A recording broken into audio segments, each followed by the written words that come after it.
Good morning, students. Today we will discuss about the second chapter of the Geo 8 class land, soil, water, natural vegetation and the wildlife.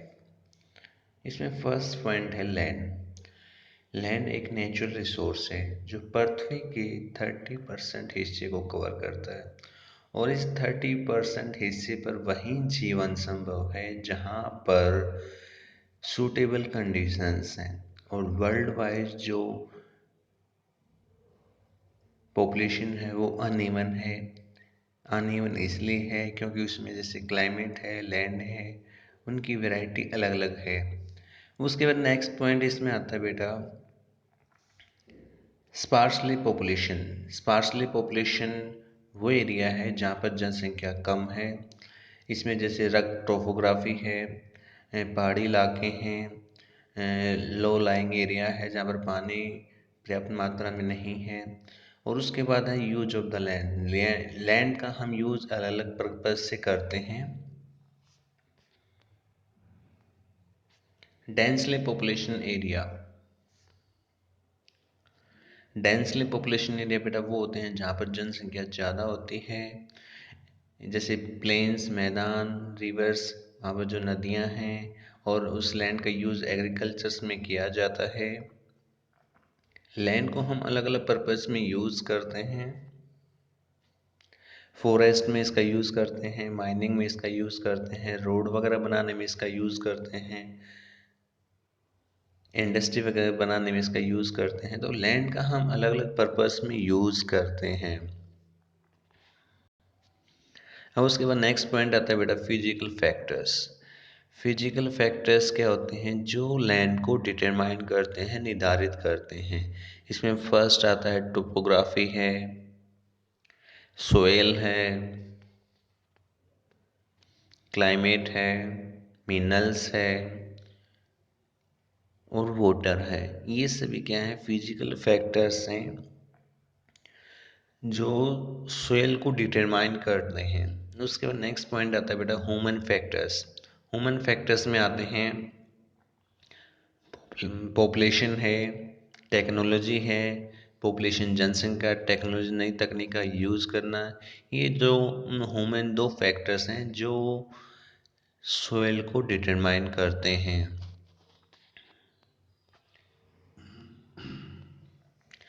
अब land को दो भागों में divide किया गया है, private land और कम्युनिटी लैंड। प्राइवेट लैंड बेटा वो होती है जिस पर किसी एक का इंडिविजुअल का स्वामित्व होता है।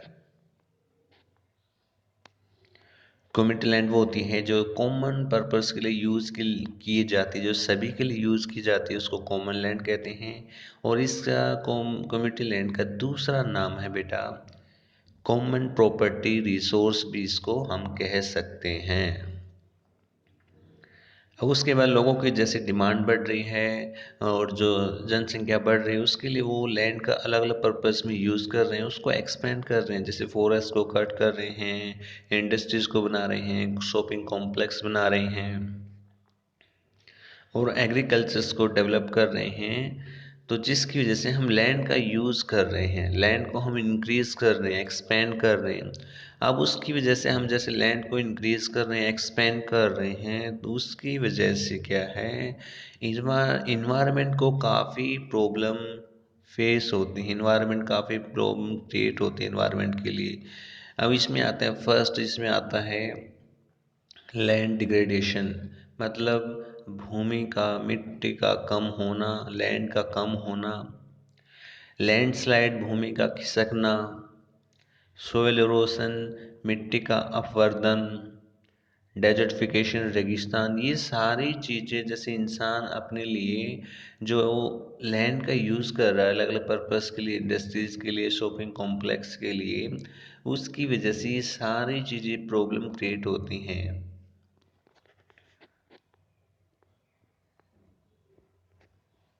अब नेक्स्ट आता है बेटा सोइल को हम जैसे जो कंजर्व कैसे कर सकते हैं, लैंड को हम कैसे कंजर्व कर सकते हैं। तो इसमें लैंड को कंजर्व करने के लिए काफ़ी पॉइंट हैं, क्योंकि लैंड को कंजर हम क्यों करते हैं, क्योंकि बेटा इसमें जैसे हम जो लोग अपनी डिमांड को डिमांड लोगों की डिमांड बढ़ रही है, उस डिमांड को कंप्लीट करने के लिए हम नेचुरल रिसोर्स का यूज़ कर रहे हैं, फॉरेस्ट को कट कर रहे हैं। तो इसमें आता है बेटा हम लैंड को कंजर्व करने के लिए हमारे पास काफ़ी मेथड्स हैं। फर्स्ट इसमें आता है एफोरेस्ट्रेशन, पेड़ पौधे लगाना। हम जितनी ज़्यादा मात्रा में पेड़ पौधे लगाएंगे, लैंड डिग्रेडेशन कम होगा।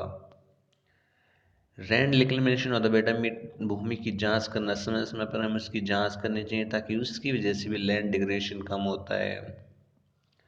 Regulating use of the chemical pesticide और फर्टिलाइजर, उसका हमें जैसे जो खाद वगैरह होती है, केमिकल्स होते हैं, उनका समय पर सही यूज़ करना चाहिए। और नेक्स्ट पॉइंट है बेटा check on the overgrazing, समय समय पर जो ओवर ग्रेजिंग है उसको चेक करना चाहिए। ये चार पॉइंट हैं जिसकी वजह से हम लैंड डिग्रेडेशन को कम कर सकते हैं। नेक्स्ट पॉइंट आता है बेटा सोयल। सोयल है बेटा, सोयल क्या है, ग्रेनिश सब्सटेंस है, जो दानेदार पदार्थों की जो लेयर है, पतली सी लेयर जो पृथ्वी की सरफेस को कवर करती है, उसको हम लैंड कहते हैं। अब लैंड फॉर्म क्या करती है, सोइल के टाइप को डिटरमाइन करती है। अब सोइल का निर्माण में काफ़ी फैक्टर्स आते हैं, इसमें आते हैं जैसे ऑर्गेनिक मैटर्स आते हैं, मिनरल्स आते हैं, वेदरिंग रॉक्स आती हैं, जो वेदरिंग प्रोसेस के द्वारा बनती हैं और जो सोइल के निर्माण में काफ़ी अहम भूमिका अदा करती हैं। अब जैसे इसमें आता है नेक्स्ट है बेटा right mix of the minerals and organic matters. अगर मिनरल्स का और ऑर्गेनिक्स का जो मिक्स होता है वो राइट प्रॉपर वे से होता है, तो सोयल फर्टिलिटी इंक्रीज होती है और बनती है। लैंडस्लाइड बेटा, लैंडस्लाइड होती हैं जैसे भूमि का खिसकना। पहाड़ी इलाके में आप देखते हैं कि काफ़ी जैसे मिट्टी है, छोटे छोटे दानेदार पत्थर हैं, बड़े बड़े पत्थर हैं, मलबा है, ये सारी चीज़ें नीचे की तरफ आती हैं, नीचे की तरफ खिसकती हैं, तो इसको लैंडस्लाइड बोलते हैं। अब लैंडस्लाइड किसकी वजह से आता है, लैंडस्लाइड बड़े इसमें आते हैं जैसे अर्थक्वेक है, फ्लड है, वोल्केनोज है, इसकी वजह से लैंडस्लाइड आता है।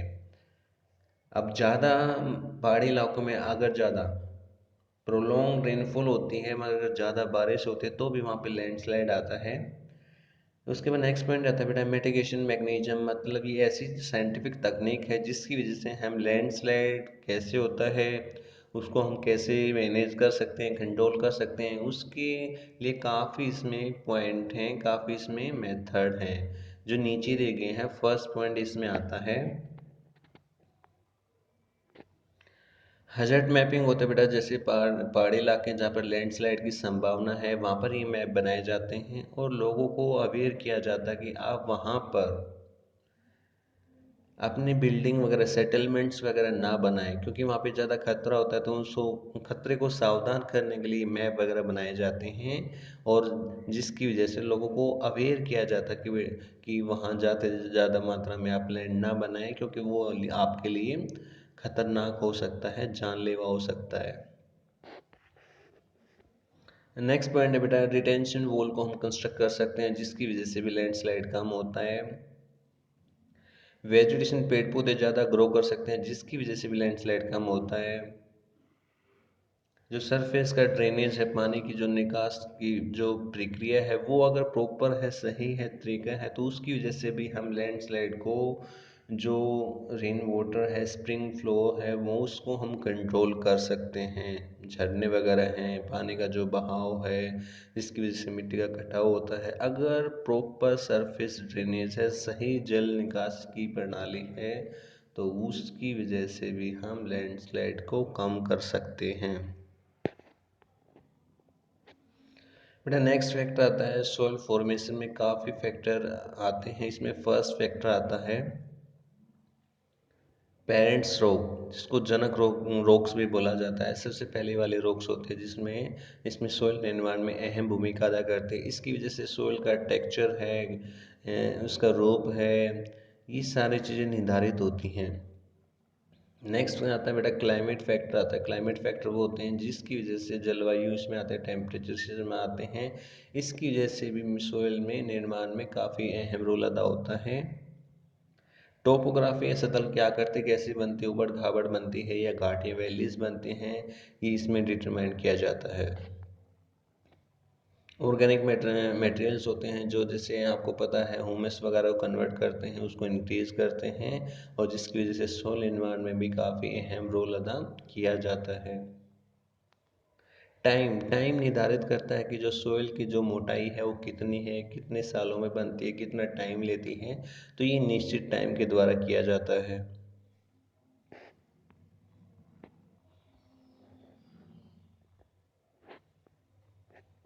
यहाँ पे बेटा degradation of the soil and the conserve measure, जो सोइल की कमी है उसको हम कैसे मेजर्स कर सकते हैं, इसमें आते हैं बेटा सोइल इरोशन है, डेप्लेशन है, ये मेजर फैक्टर्स हैं जिसकी वजह से सोइल डिग्रेडेशन होता है।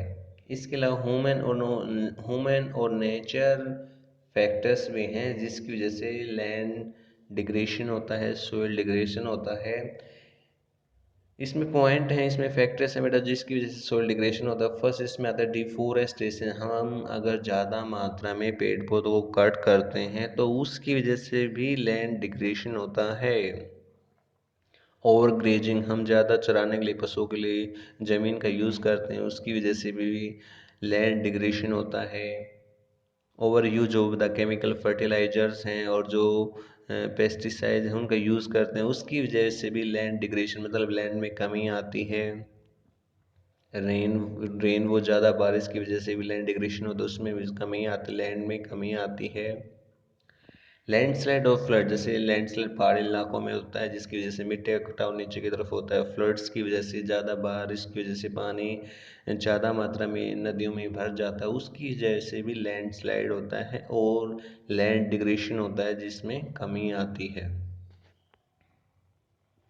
नो बेटा, आई होप मैंने इसमें काफ़ी पॉइंट डिस्कस किए हैं, बाकी जो पॉइंट इस चैप्टर के बचे हुए हैं हम वो पॉइंट नेक्स्ट वीडियो में डिस्कस करेंगे। तब तक बेटा इन